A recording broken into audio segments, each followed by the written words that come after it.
If you have ever printed a booklet and the pages came out in the wrong order, you have already met imposition. In the next few minutes I will explain exactly what an imposition program does, and show you how to impose a PDF yourself, right in your browser. So, what is imposition? Your PDF reads in page order, 1, 2, 3, 4, but a printing press does not print one page at a time. It prints big sheets, which then get folded, stacked, and trimmed into the finished product. Imposition is the step that rearranges your pages onto those large sheets, so that after folding and cutting, everything lands in the right order, the right place, and the right orientation. There are a handful of ideas you will hear constantly. A signature is one printed sheet that folds down into a group of pages. N up just means placing multiple pages on a single sheet, so 4 up is a 2x2 grid. A booklet reorders pages into printer spreads for saddle stitch or perfect binding. Bleed is artwork that runs past the trim edge, so you never get a thin white line after cutting.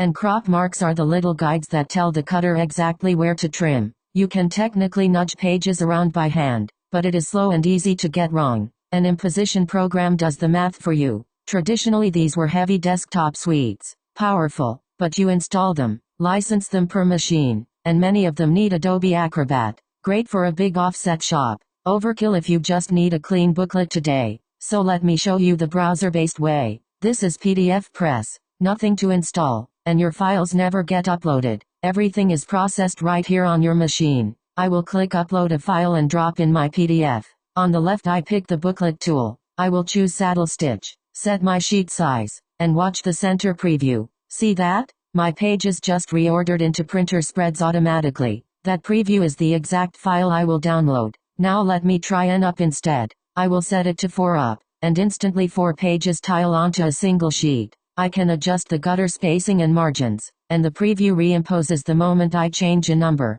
Last piece, production marks. I will add a cutter mark step for crop and trim marks, then a bleed maker step to push my artwork past the trim edge. Each tool chains onto the last, so the whole pipeline previews live, exactly as it will print. When it looks right, I click download and get a print-ready PDF. You get 5 free downloads to start, and no account is needed to try it. So that is imposition, turning a flat PDF into a press-ready sheet. If you want to try it on your own file, the link is in the description, and it is free to start. If this made imposition click for you, subscribe for more print and pre-press walkthroughs. Thanks for watching.